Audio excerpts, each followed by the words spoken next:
Hello, Ben here and welcome to another tech video. Before we get into the depth of this video, I just want to say that behind me, we've got a brand new looking setup here. Just spent time today getting that all nicely put together. If you do want to see a video on the setup and me to go through, as I'm pretty proud of this and be putting this together for a little bit, let me know, drop a comment below and I will put out a video for you guys.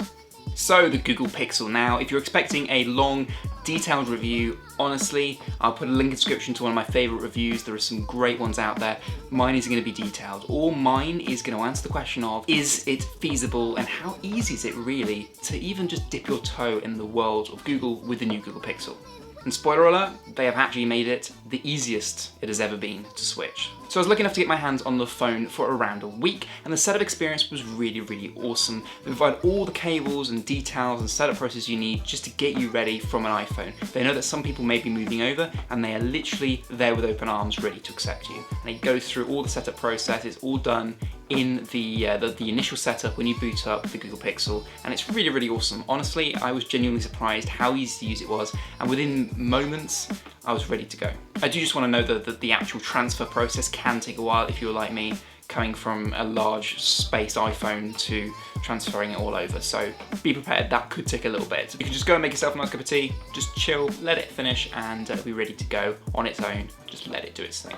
As I live and work in London, my smartphone is the device that does everything in my day-to-day. So it's the phone I listen to the radio or some music on the walk to the tube station. It's the entertainment on the tube, like watching films and just generally browsing offline content. And then of course, you know, phone calls, texts, emails. I have a massive emails account as well. If you want me to do a video on my favorite email apps, because I've just found some really awesome ones, let me know as well. And I'll go into that in further detail. Don't want to go into that in this video. It's a really fast device. It works really well. It's really smooth. It's one of the best Android experiences I've ever had. So if you had any qualms with Android in the past, honestly, it's probably been resolved in this. It is buttery smooth. It is how Google probably intended you to enjoy Android. It is everything that it could be. I have one little niggle.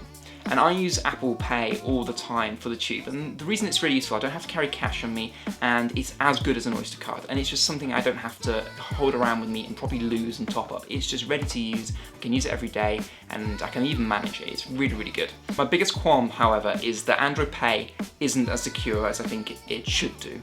I did not feel as safe about it as I have done with Apple Pay. Honestly, this is purely down to the fact that you can't set up a fingerprint for payments. Even though it has a fingerprint sensor and it's Google's own phone, you can just pay with the phone regardless of fingerprint. Now, it may make things a little bit quicker, but it's definitely not as safe as using a fingerprint. If someone took my phone, they could immediately start making payments with it, whereas with Apple devices, it's not the same. So on some good points, I love the quick charge element of the device. It charges super fast, the battery lasts me all day easily, and it was just a very handy device to have. Even as an Apple user, Apple Music is now available on Android. That was great. I just logged in with my account, easy to go, easy to set up. So it's honestly got as easy as it has ever been to move to an Android device, especially the Google Pixel. They've made it the easiest. If you know, the iPhone doesn't seem like a great move for you, maybe you just want a bit of a change, then the Google Pixel really could be that change for you.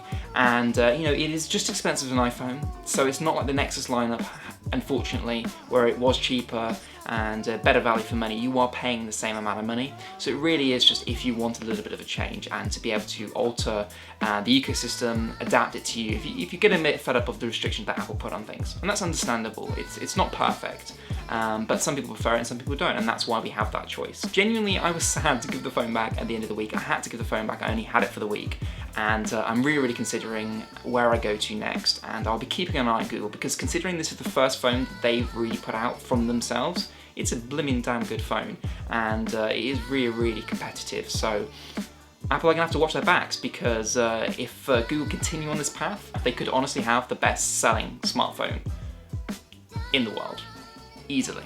So if you enjoyed that video, don't forget to give it a like. I really appreciate it if you do that.